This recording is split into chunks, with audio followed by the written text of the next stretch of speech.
This is the Relic Radio Show, old-time radio entertainment still standing the test of time from relicradio.com.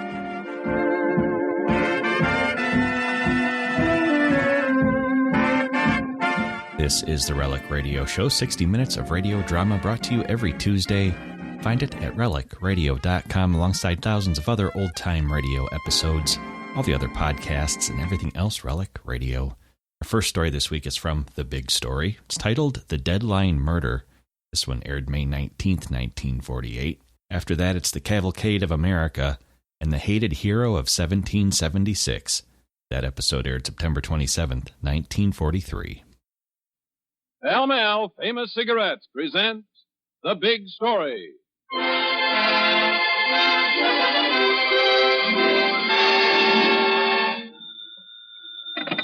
Headquarters. Police? Yeah. This is Walt Kramer, the grain inspector. Yeah. I was just shortcutting back from Cedar Lake across the city dump. Yeah, so? Well, I just saw a pair of silk stockings sticking up out of the dump. Yeah? Yeah. The thing is, there was legs in them. A woman's legs.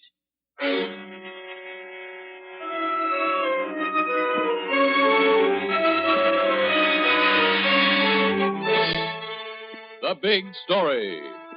Here is its sound and its fury, its joy and its sorrow, as faithfully reported by the men and women of the great American newspapers. Minneapolis, Minnesota. From the pages of the Minneapolis Morning Tribune, the headline story of a murder victim who was buried alive. Tonight, to Ralph K. Mills of the Minneapolis Morning Tribune goes the Pall Mall Award for The Big Story.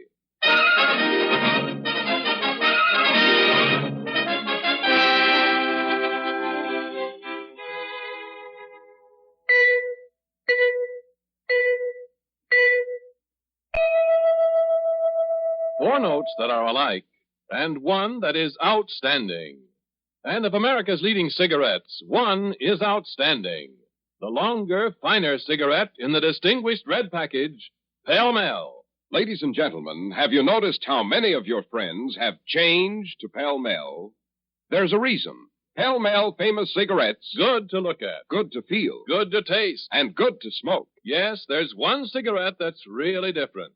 Really outstanding. Pall Mall. For Pall Mall's greater length of traditionally fine, mellow tobaccos filters the smoke of this longer, finer cigarette. Gives you that smoothness, mildness, and satisfaction no other cigarette offers you.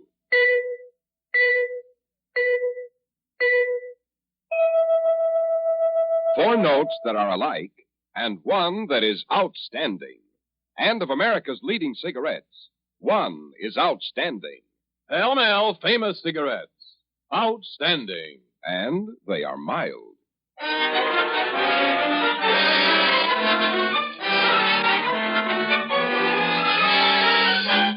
And now the story as it actually happened. Ralph K. Mills' story as he lived it. Minneapolis, Minnesota.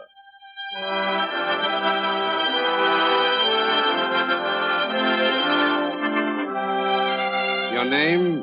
Ralph K. Mills. Your paper? The Minneapolis Morning Tribune. Your beat? Well, that's your particular squawk this particular night of April 29th. Because you're supposed to be working out of the city room, and instead, you're on substitute duty down at police headquarters. You thought you'd graduated from there long ago. But no, here you are, back in the cops and robbers department. As for your big story, well, you don't know it, but there's one cooking. It starts way back before you even joined the paper, like this. How many times do I have to tell you not to slam that door when you come in? I'm sorry. Sorry, that's all you ever say, and then you go right ahead and do it all over again. I said I was sorry. It wasn't my fault. The spring's busted. Well, why don't you fix it? I will. I will. Promises. Oh, lay off of me, will you, honey? Don't you honey me. I was on Oh, the- you make me sick. Come on, let's go out and get something to eat. Go out. I just came in. Oh, golly, I thought... Now what? Now what have I done? Well, we're always going out to eat. Can't we ever stay home once in a while? Stay home? When do we ever go out? When do you ever take me out? Oh, that's not fair. Well, last week Never mind. Forget it. I'll go out in the kitchen and make your old supper. Look, let's not keep squabbling, huh? No. Golly, everything used to be so nice. Everything used to Never mind. Just go inside. Take your shoes off, dear. Read your paper, dear. Yeah, when everything's ready, you'll be fast asleep. I know. Look, it isn't as if you'd had other things to do all day. Is it asking too much for a guy to want dinner when he comes home? Is that asking too much? Just a little peace and quiet around the place? Do you have to pick fights with me all the time? Oh, honey. Hand me the can opener. Listen to me, will you? What do you want? Beans with pork or without? Listen to With me. or without? What do you want? Just a little peace and quiet around the house. Go ahead. Get sore. Who saw? I'm just trying to make some sense here. Oh, I know that tone of voice. I can tell. You get so noble, so high and mighty. You make me sick. You make me just plain sick. Got no aspirin tablet yourself. Very clever. You know, someday I'm really going to get sore. That's right. Threaten me. Good and sore someday. One of us is going to be very sorry. Are you trying to scare me? No. I'm just telling you. You keep this up. You keep nagging the daylights out of me. You keep yapping at me. Yap, yappity, yap. You keep it up, and so help me out. You what? You what? You have to slam that door all the time?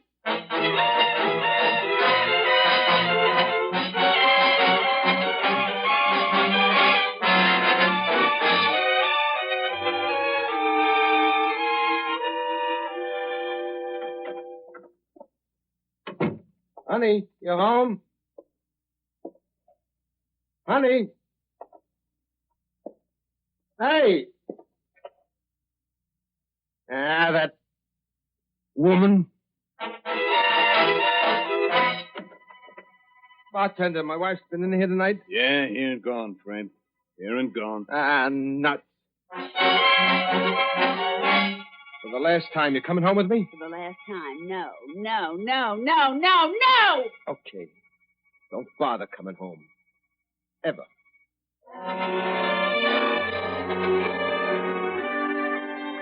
Nothing of that can you know. You, Ralph K. Mills, police reporter for the Minneapolis Morning Tribune, do not have a backward-looking crystal ball. All you know is that it's a pretty average Friday night down at police headquarters. And average means dull. The desk sergeant's got a call. Probably the same old routine. Nothing. Headquarters. Yeah. So? Yeah? Nothing, huh? Not the way he rushed into the other room. And out comes your friend, Detective Peterson, with this. You say you had a date tonight, Ralph? Yeah, and a deadline. Why? You got another date now, you and me. Where?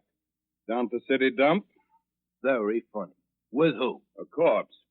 In silk stockings. You coming?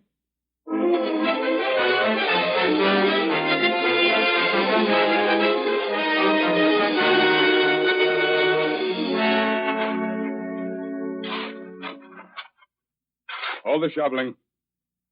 That does it. What a beating she took. Yeah. Any idea who she is, Peterson? No identifying marks, labels, torn off the clothes. Uh-huh. Safe and calling it murder? Sure. Say, Doctor. Yes? Can you add anything? Can you give me anything more on the cause of death beyond the beating, that is? Yes. What's that, sir?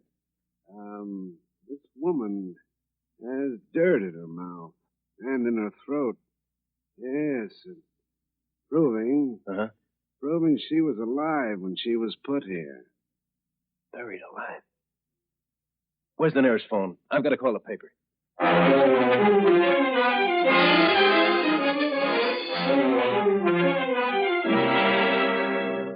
I'll have to hold you for the fast mail edition, George. Yes, so, Ralph.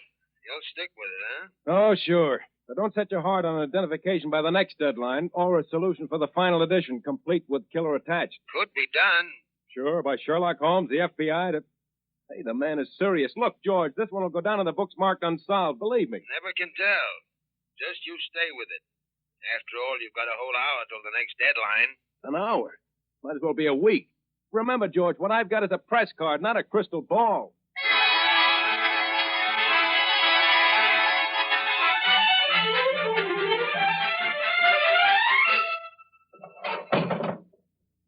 Well, Sarge, I've gone through all the files. What have I found? Nothing. You try the Rogues Gallery, Mills? Back to the year one. No soap. Petty crimes, no soap. How about missing person? Oh, nothing there either. Oh, except this. Huh? You think this picture looks like the dead one? Nope. Neither did I much. Oh, what do they want from a guy? Miracles? They sit in an office downtown and... Hey, what time is it? 1:45.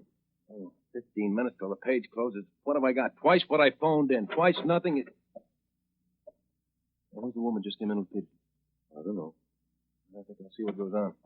Right this way, lady. Won't take long. What's the story, Peterson? Looks like identification, Rolf. She saw your story in the paper and told the cop on the beach she thought you knew the woman. Who is she? Neighbor. Mrs. Stiles, what was that woman's name again? Mrs. Cressley. Mrs. Sadie Cressley. What makes you think the murdered woman is your neighbor, ma'am? Oh, I don't know. I just have a feeling. She hasn't been home for days. Neither has her husband. They had a fight. They were always fighting. I see. Right here, Miss Stiles. This door. Oh. A word from you is all we need. Are you all right? Yes. Yes. Well, this way, please.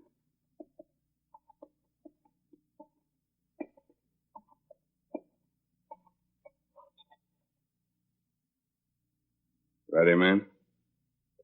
Yes.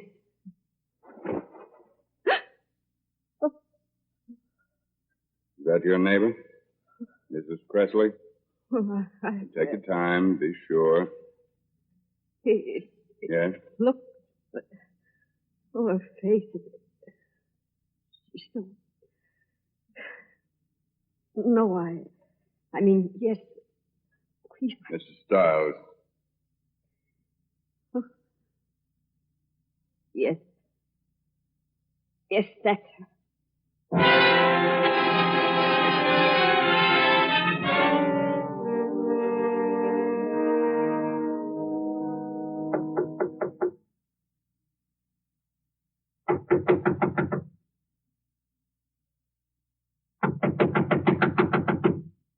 When the door opens, Rolf, let me do the talking. Sure. Peterson from police headquarters. Does a Mr. Cressley live here? Yes? Is he home?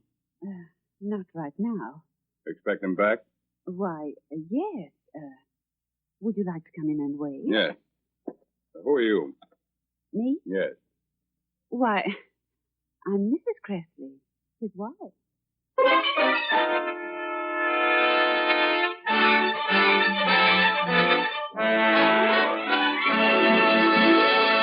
We'll be back in just a moment with tonight's big story, but first a word from Cy Harris. Ladies and gentlemen, have you noticed how many of your friends have changed to Pell Mell? There's a reason. Pell Mell famous cigarettes, Good to look at, good to feel, good to taste. and good to smoke. Yes, there's one cigarette that's really different, really outstanding. Pall Mall. When you pick up a Pell Mell, you can see the difference, you can feel the difference. And when you smoke a Pell Mell, you can taste the difference. For Pall Mall's greater length of traditionally fine, mellow tobaccos filters the smoke of this longer, finer cigarette. Gives you that smoothness, mildness, and satisfaction no other cigarette offers you.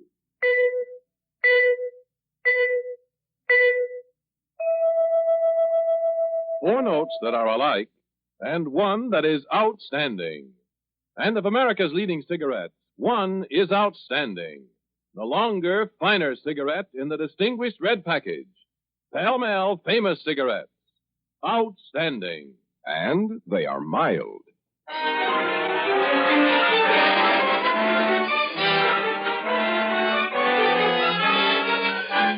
Now, we return you to our narrator, Bob Sloan, and the big story of Ralph K. Mills, as he lived it and wrote it. A fine thing.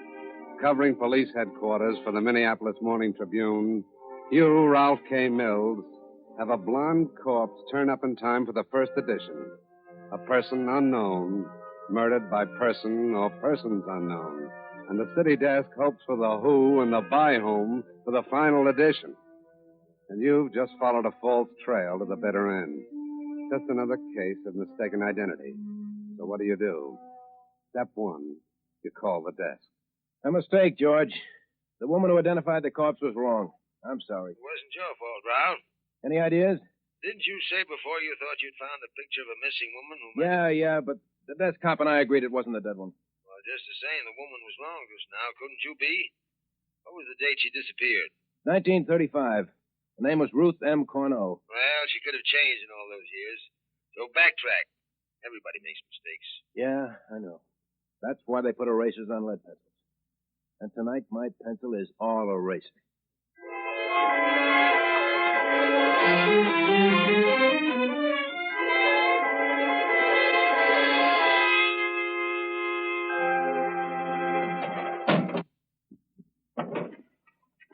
Blackstone, Collins, Compton, Copley, Corneau. Ruth M. Corneau, reported missing by husband. Talking to yourself, Rolf? I don't know. Look, Sarge, this Corneau woman we tossed out of the running before. Anything else on her? Charges, complaints? Corneau? Let's see. Yeah. Here it is. Corneau. Oh, no, this is a man. Peter Corneau. Go on. Arrested on complaint of his wife, Ruth M. That's the one. For what? What for? You're going to love this, Ralph. Assault.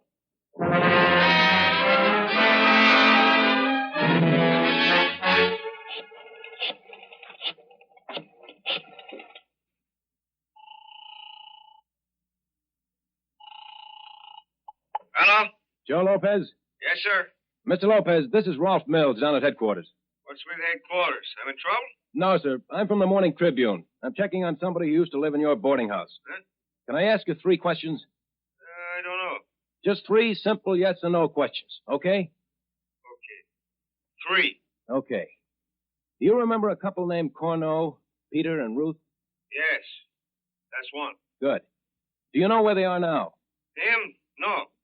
Her, she ran away from him. Kicks around restaurants, clubs, you know. That's 2. 3.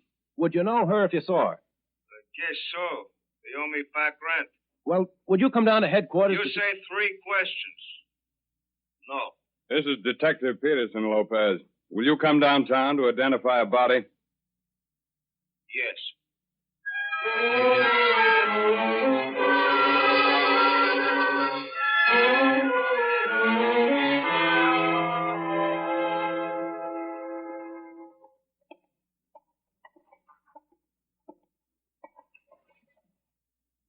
All right, Mr. Lopez. Take your time, Mr. Lopez, be sure. Well? Don't look like I'm going to get my back rent. I guess.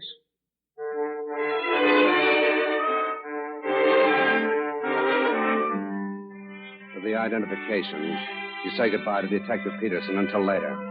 You make the 11:30 edition by a replayed and a whisker. The murdered woman is Ruth M. Corneau, and it's definitely established that she is separated from her husband under conditions of mutual dislike, to put it mildly.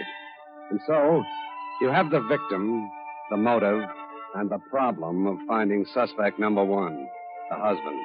Then on your own, you start checking all over town. But while you walk the jukebox and neon trail, the husband is being questioned down in Florida. Private First Class Peter Corneau reporting to Captain Carroll as directed. That is, Corneau. You're a Minneapolis boy, Private? Yes, sir. Ever in trouble with the police? Nothing serious, sir. I'm instructed by Detective Peterson of the Minneapolis Police to tell you that anything you tell me may be held against you. He just called me. I see, sir. You married, Corneau? Separated, sir. Sir, later. Where were you last night? On pass, sir. I reported duty at Reveille today. Where'd you go? Fishing, sir. Can you prove it? The men I was with can. Sir? You didn't leave the state of Florida? On an overnight pass, sir? All right. You say you're separated from your wife? Yes, sir. Prepare yourself for a shock. Last night she was murdered. I see. Yes. What's that, man? I said I knew somebody would someday. You want another pass? Excuse me, sir? I said, do you want me to write you a 3-day pass for her funeral? No. No, thanks, sir.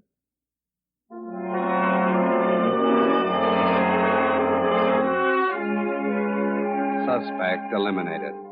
And there you are looking for him in the local bars. But at one, you learn about this tasteful little incident from a bar girl. He used to pal around, Ruthie and me. But she was kind of hard, you know. Everybody was just another sucker for her. Well, I mean, money, you know. So one night, we was here, her and I. All of a sudden, she leaves me flat and goes outside. Goes tearing through the door. And I follow her just in time to see her crash into somebody. Hey, why don't you walk where you're looking? Oh, I'm sorry, lady. You're sorry. Look at my stockings. You ruined my stockings. Sorry. That's all I ever hear is sorry. You knocked the lips off my shoes. I said I was sorry.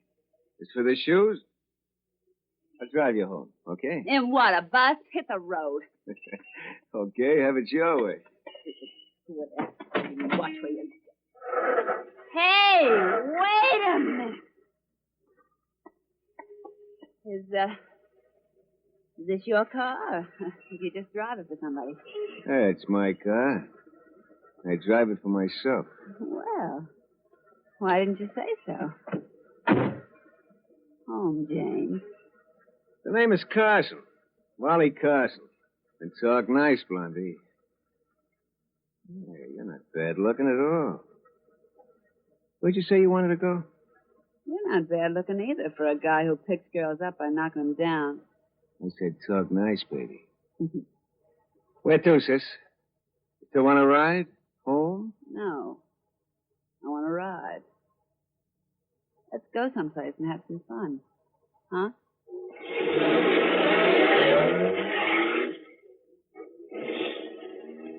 While the bar girl's telling this, you check your watch. A half hour to final deadline. You're coming closer. Very close. All you need now is... What'd you say the name of that pickup guy was? Wally Carson. You're having them steady after that. Thanks. Thanks a lot. I'm going to try another bar, but... Here, buy yourself a drink. With something in it to drink for a change.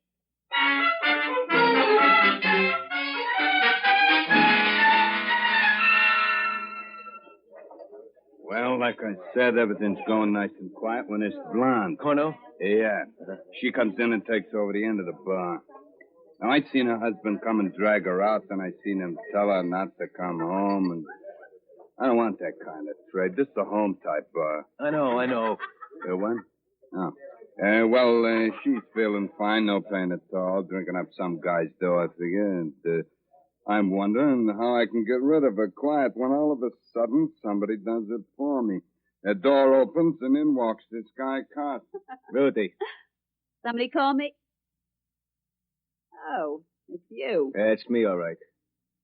Where you been the last 2 days? Who wants to know? I want to know. You want to know. You own me or something? Stop pushing me around. Who push who around? You make up to me? You take me for everything I got? And you call that me pushing you around?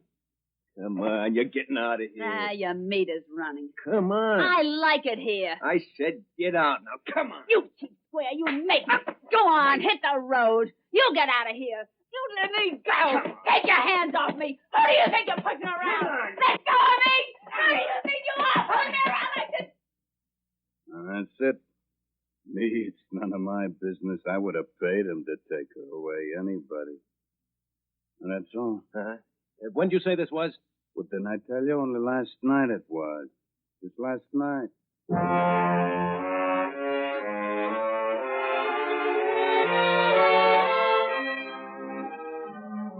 That is it. Motive and man.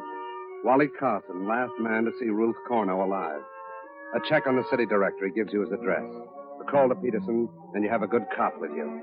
One short ride, and you have 10 minutes to go to the final deadline with your story on the other side of this door. Peterson unbuttons the flap on his holster. You shift a little behind him. You never can tell. Nobody home, you think? I don't know. Here, take the gun. Cover me. Stand back. I'll force the door.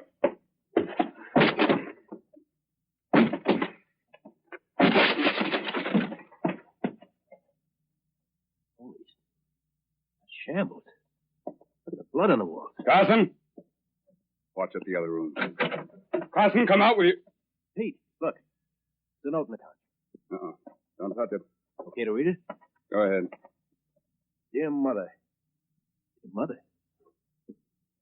I'm sorry. We had a terrific fight. I loved her and I couldn't stand to lose her. But I couldn't hold her. I guess nobody could. Money in watch pocket for rent. I'm going away. Hope we meet soon. Oh, the coop.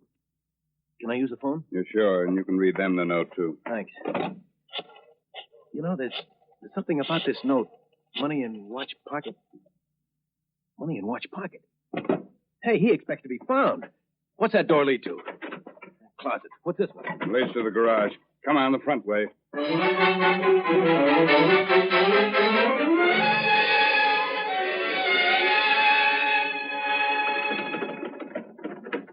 Locked. From the inside. Wait a minute. Listen. Engine's running. He gets down on his knees. So do you.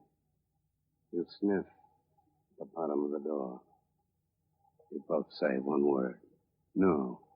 Two. Curl. My nuts.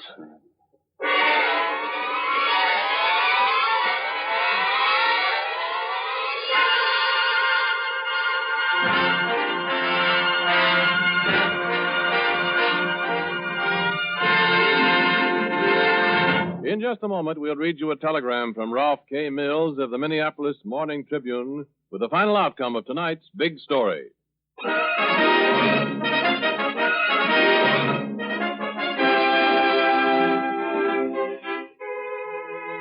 The cigarette that's really different. The longer, finer cigarette that's really outstanding. Pall Mall Famous Cigarettes. Good to look at. Good to feel. Good to taste. And good to smoke. Yes, Pall Malls are good to look at, good to feel, good to taste, and good to smoke.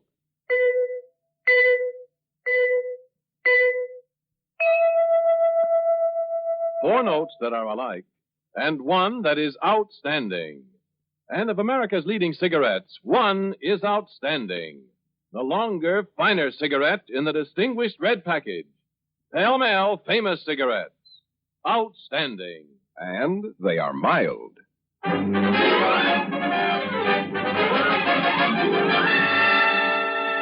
Now we read you that telegram from Ralph K. Mills of the Minneapolis Morning Tribune.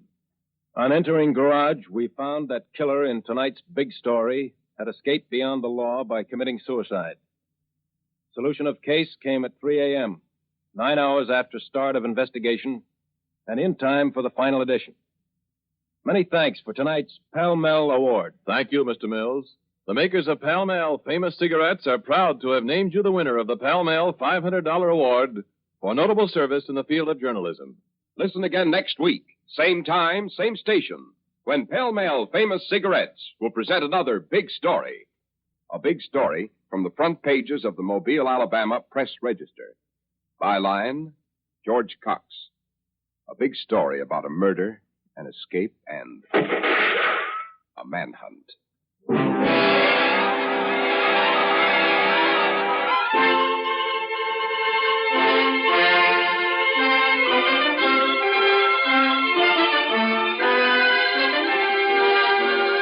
The Big Story is produced by Bernard J. Proctor, with music by Vladimir Zelinsky. Tonight's program was written by Alan Sloan. Your narrator was Bob Sloan, and Art Carney played the part of Ralph K. Mills. In order to protect the names of people actually involved in tonight's authentic Big Story, the names of all characters in the dramatization were changed, with the exception of the reporter, Mr. Mills.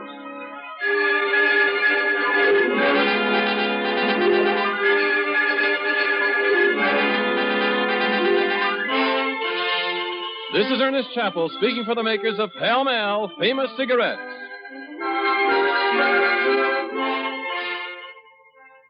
This is NBC, the national broadcasting company. The Cavalcade of America, sponsored by DuPont, maker of better things for better living through chemistry, presents Basil Rathbone in The Hated Hero of 1776 with Ruth Warwick.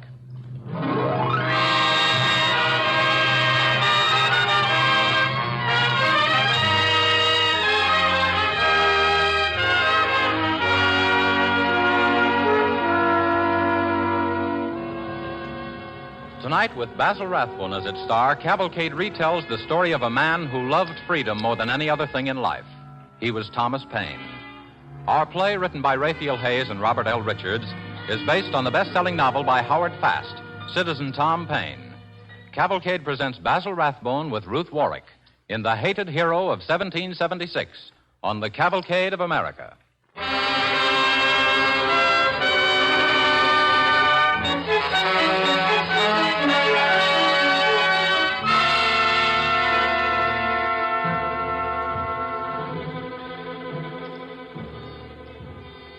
1775, and the martial beat of drums.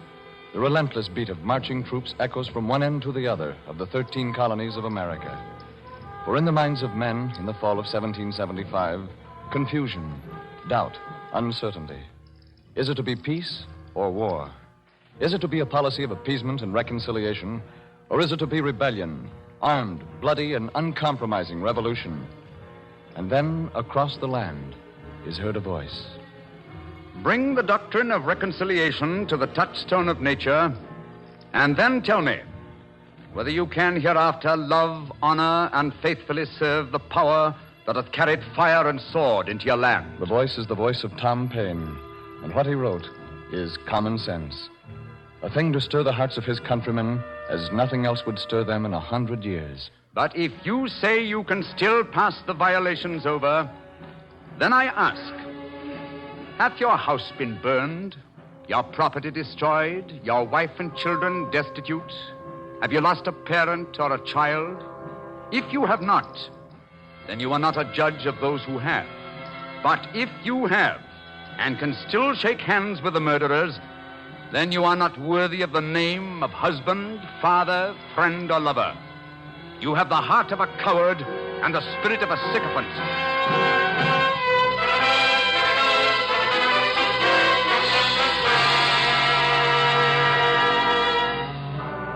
The home of George Robideau in the Philadelphia of 1775 was much like any American home in time of crisis. The debates, the questions, the arguments, the voices of the weak and of the strong. And the debate tonight in the home of George Robideau, as in 100,000 homes throughout the land, is on Tom Paine's common sense.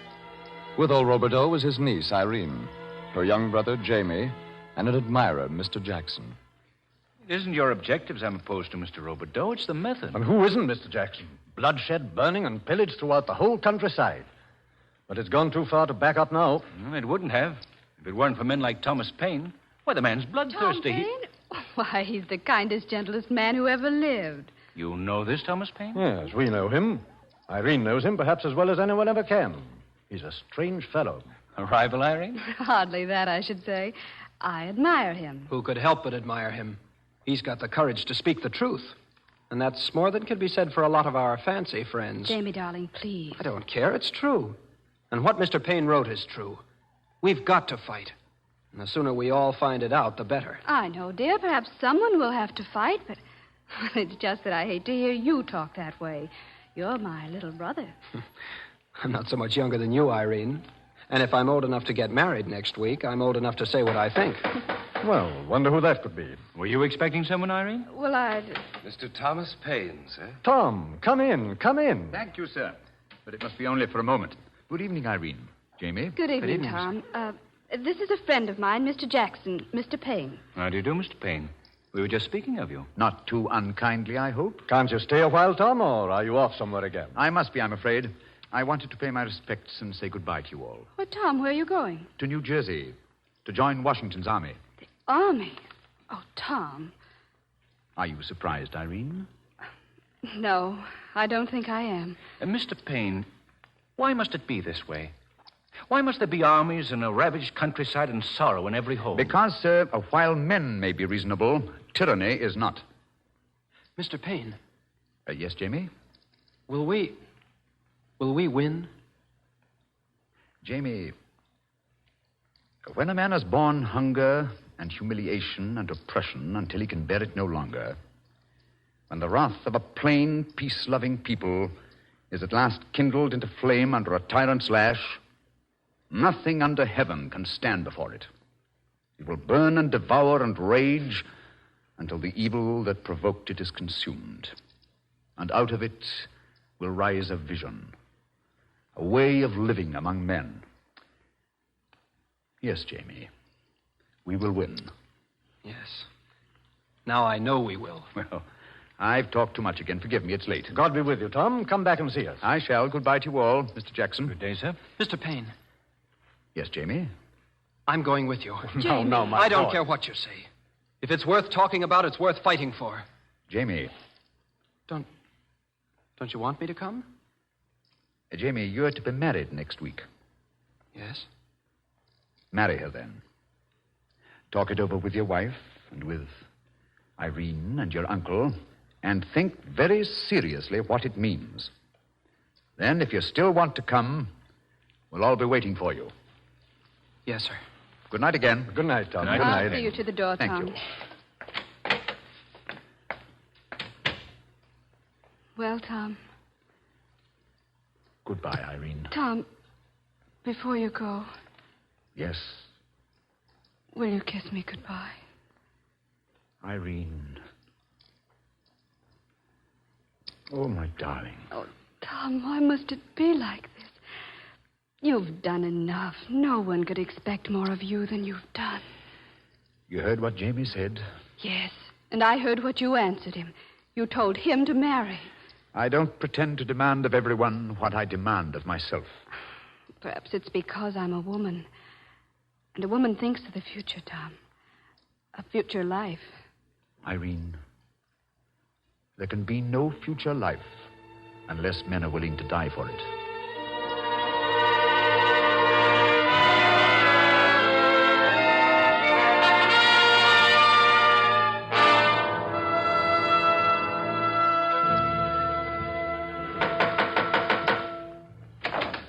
Tom Payne, come in, man. Come in. You look like a ghost. George, I've got to have 100 pounds of paper stock.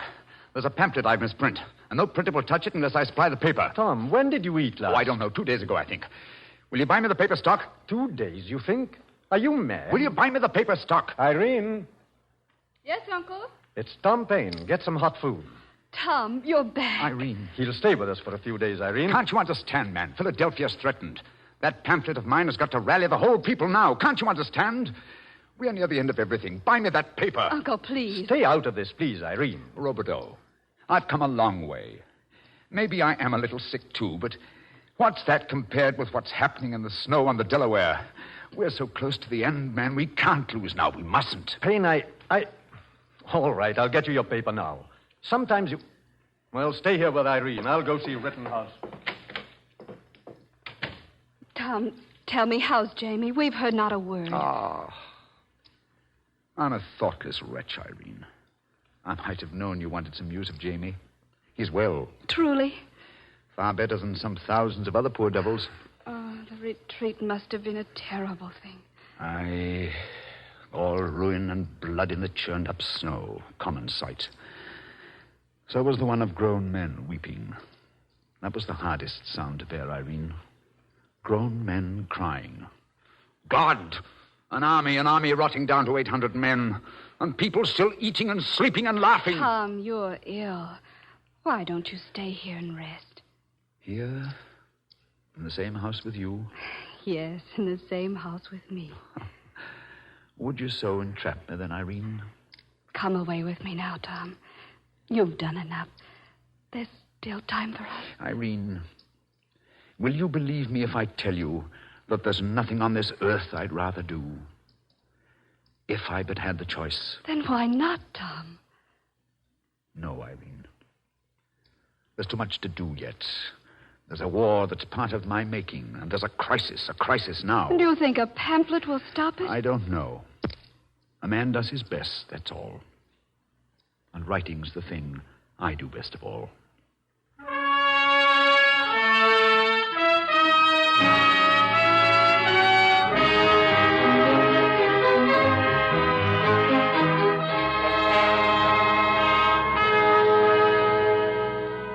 These are the times that try men's souls.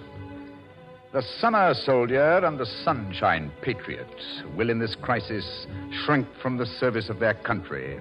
But he who stands it now deserves the thanks of man and woman. Tyranny, like hell, is not easily conquered. Yet we have this consolation with us, that the harder the conflict, the more glorious the triumph. Oh, let it be told to the future world that in the depths of winter, when nothing but hope and virtue could survive, that the city and the country, alarmed at one common danger, came forth to meet and repulse it. I call not upon one, but upon all.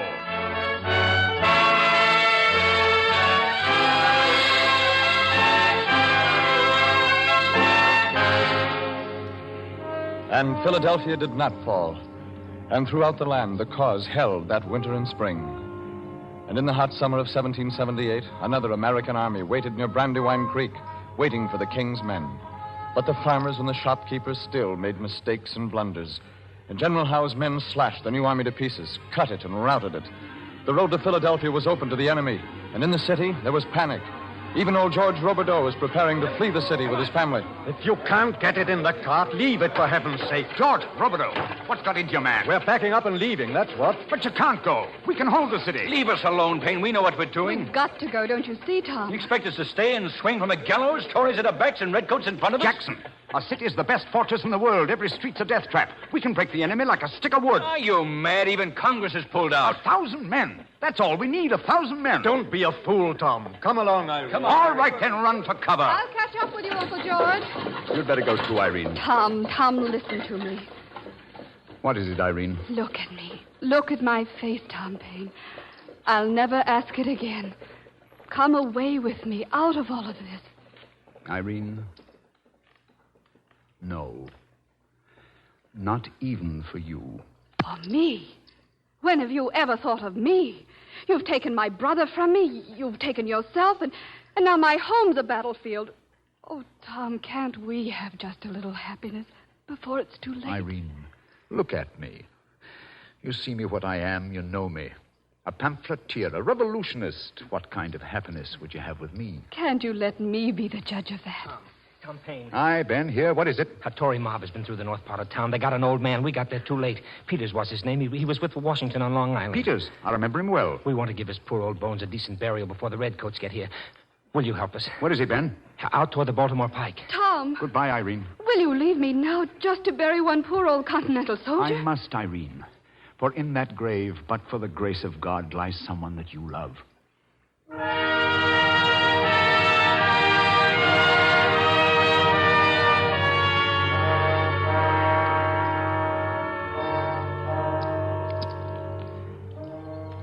Will you say something, Tom?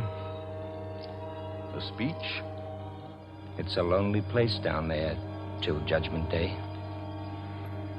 Well, this old man died for something that was new in his lifetime. A thing called liberty. When he was a young man, it was only a dream.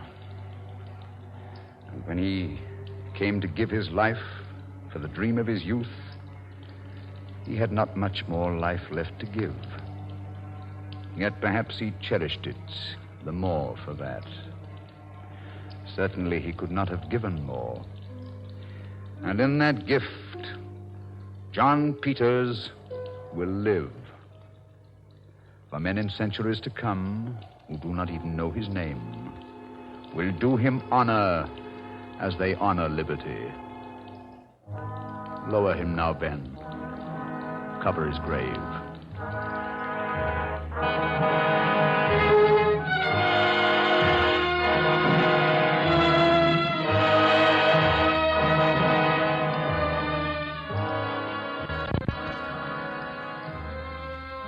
You are listening to the Cavalcade of America, sponsored by DuPont and presenting Basil Rathbone in The Hated Hero of 1776. Ruth Warwick plays opposite Mr. Rathbone. The time of our play is the darkest days of the war for American independence, when the cause of liberty seemed lost. Philadelphia was in the hands of the enemy. Bitterly, Tom Paine again took the long road out of Philadelphia, searching for a shattered army. And in the winter, he found them, freezing to death at Valley Forge. He began asking for you, Tom, as soon as he heard you were in Valley Forge. Jamie Roberts. He took a bed a fortnight ago, and he's been lying in that filthy hovel ever since. There's nowhere else to take him, Tom. A child. Aye, a child. And a soldier. Does he know about the city, Ben? You'll forgive me, Tom. You see, his wife was there. I know. What good would the truth have done? I told him we've got Philadelphia back. I understand.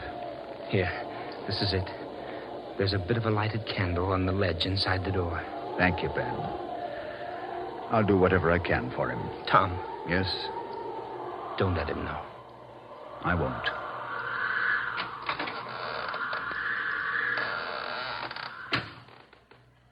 Who's there? It's only me, laddie. Tom Paine, fresh out of Philadelphia. Mr. Paine, come close. The light's bad in here.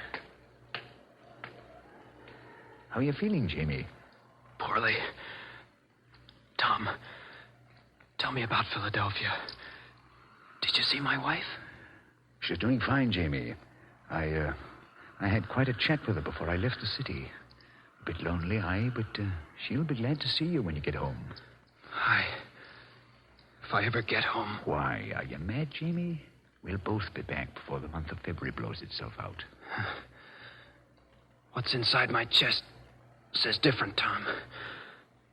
Oh, it's hot. Hot. Lie still, Jamie. Lie still. You'll throw your blankets off. Mary. Jamie, lad. Huh? Oh, Tom. How is Irene? Irene is well. Will you marry her, Tom? One day. Perhaps. One day. Tom. Yes, Jamie? Will you write a letter for me? There's pen and ink under the bed. Surely, Jamie. Here, I have it. And there's a bit of paper in it. And there's a bit of paper in the pocket. Well, now, what will you say? I don't know. My dearly beloved wife. I sit here in the light of a candle, thinking of you. And I can see you, clearly as a picture, standing there before the little glass, combing your long brown hair. Your fine, long brown hair. Thinking, your long brown hair. Lad. Jamie. Give me your hand, Tom Paine. Surely. Do you want some water, lad? I'll be back. I'll be back tomorrow. Tomorrow at noon.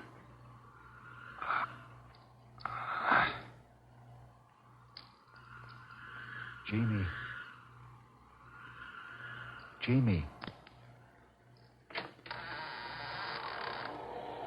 Tom, are you in here? I... in the dark. It was a short candle. A bit of a thing. Burned out on you, eh? I... burned out on me. How's the lad? Dead. Oh. May his soul rest easily. Will you come out, Tom? How can I? What? He's still holding my hand. And it's like all the dead in this war holding it. How can I leave go, Ben? How can I leave go?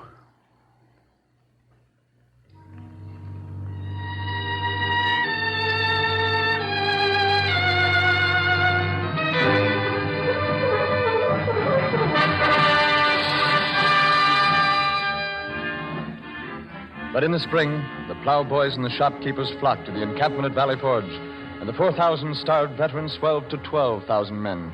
And at Monmouth, Washington and the Continental Army smashed the King's men. Back to Philadelphia rode Tom Paine. Back with a heavy heart to the home of his old friend, George Robideau. Is this the house, Tom? This is the house, Ben. Will you be long? I'd like to hope I shall, but I hardly think so, Ben. Perhaps it would be better that I wait outside. I didn't want to ask you. I know. Well, then. I'll be hereabouts somewhere. Thank you, Ben. Is Miss Irene at home? Miss Irene? Yes. Mr. Robideau's niece. Yes, sir. This way, if you please. Mr. Thomas Paine. Tom, you did come back. Did you think I would not, Irene? Tom, what of Jamie? I came to tell you that, Irene. He's dead. He was a good soldier.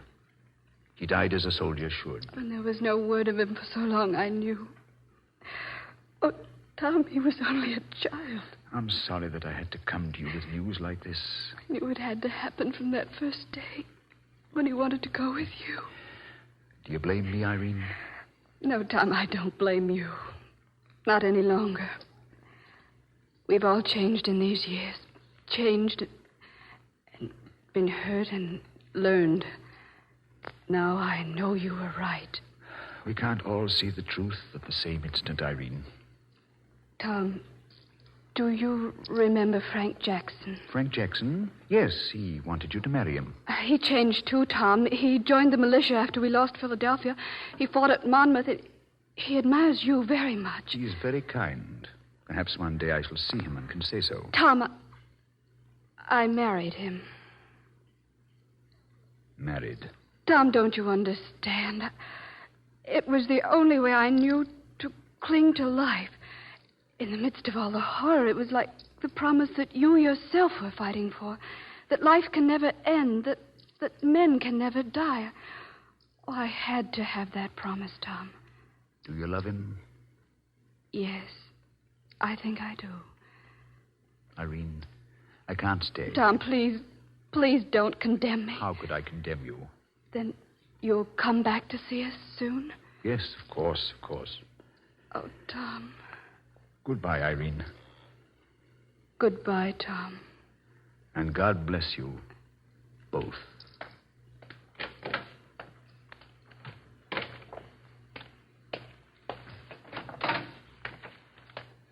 Well, Tom, was it as you thought? In a way, Ben, yes, in a way. Well, come and have a drink with me in any case. No, Ben, I'll be off. Off? Where to, man, at this time? I don't know. Maybe near, maybe far.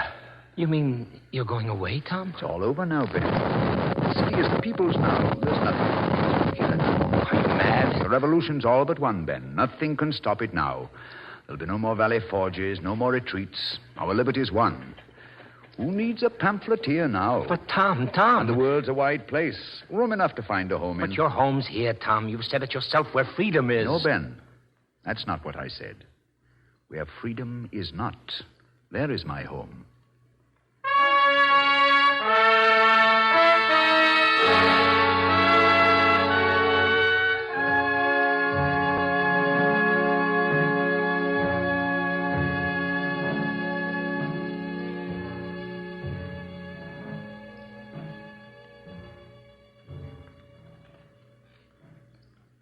Thank you, Basil Rathbone. Ladies and gentlemen, Mr. Rathbone will return to the microphone in just a few moments. Meanwhile, here is Gain Whitman with a message from DuPont. Tom Paine used quill and paper to convey the truth to the people of his time. Today, our enemies are learning the indisputable truth with the aid of science. News dispatches from neutral Switzerland tell of growing disillusionment inside Nazi Germany. For instance, quote, With amazement, the people realize they have been systematically misled by the Nazi Party. Unquote. One way they are learning is through photographs. Our planes or the British make a bombing raid. The German propaganda department says we didn't hit anything. But the next day, our planes fly over the Reich and drop thousands of tiny photographs. Photographs that show the actual damage. The Nazis may tell lies, but our photographs tell the truth. People in faraway corners of Germany learn what has happened to Hamburg and Cologne because we show them these pictures. The camera in this war has become a weapon of increasing value. Cameras used in modern warplanes must be able to take pictures while traveling through the air at the terrific speeds attained by military aircraft today. They must be able to operate at temperatures around 60 degrees below zero and withstand changes in pressure, temperature, and humidity as the photography planes dodge up and down through clouds and changing weather. German and Italian cities are photographed in broad daylight. At high noon, in fact, when shadows are least bothersome. Maps showing every street and house can be prepared from the photos. Clean, sharp color photographs are made today from as high as 30,000 feet. From 3 miles up, pictures have been taken which are so clear that motorcycle troops on the roads can actually be counted. Using special film and equipment, pictures by invisible light, photographs can be made which show mountain ranges more than 100 miles away. Aerial photographers make these sensational long shots by using film treated with dyes, which make the emulsions sensitive to the red rays in sunlight. Photographs can even be made over enemy territory on the blackest night by dropping giant parachute flares that light an entire city. Moving picture cameras attached to fighter planes record the machine gun and cannon bursts blasting enemy planes, locomotives, and seagoing craft. Such pictures are used in instructing new pilots in dogfighting and strafing. Both the Army and the Navy are using many thousands of feet of DuPont film in wartime and peacetime. One of the DuPont, better things for better living through chemistry. Of the many peacetime products made by DuPont, one that is still available to the public is Speed Easy Wall Paint. In these days when time is so precious, redecorating can be done more quickly, easily, and economically by using DuPont Speed Easy Wall Paint. Speed Easy is quicker because it dries in an hour. Easier because it goes on so fast with brush or handy roller. It is economical because one coat covers soiled walls or dingy wallpaper. This fall, save time and money with Speed Easy, made by DuPont. And here is the star of tonight's cavalcade, Basil Rathbone.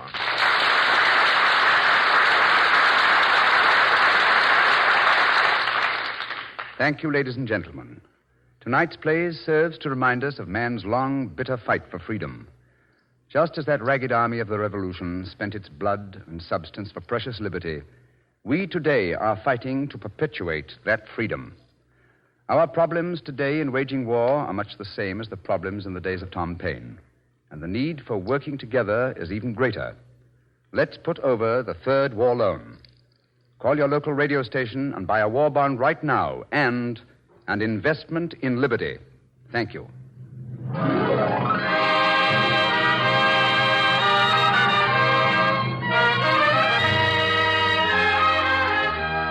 Next week, Cavalcade brings you another popular star of the screen, John Garfield, in an original radio play based on the landing operations under fire of the United States Coast Guard in the invasion of Sicily.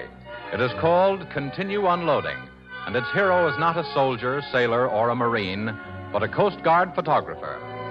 DuPont invites you to be its guest again next week when we will bring you a story of a great U.S. Coast Guard cameraman in the greatest invasion force in history, photographing the landing of tanks, munitions, food, and freedom on the shores of Sicily. Our star will be John Garfield. Featured with Mr. Garfield will be Wally Mayer. Tonight's musical score was composed and conducted by Robert Armbruster. Basil Rathbone appeared tonight on Cavalcade by courtesy of Metro-Goldwyn-Mayer, producers of Thousands Cheer. This is James Bannon sending best wishes from Cavalcade sponsor, the DuPont Company of Wilmington, Delaware.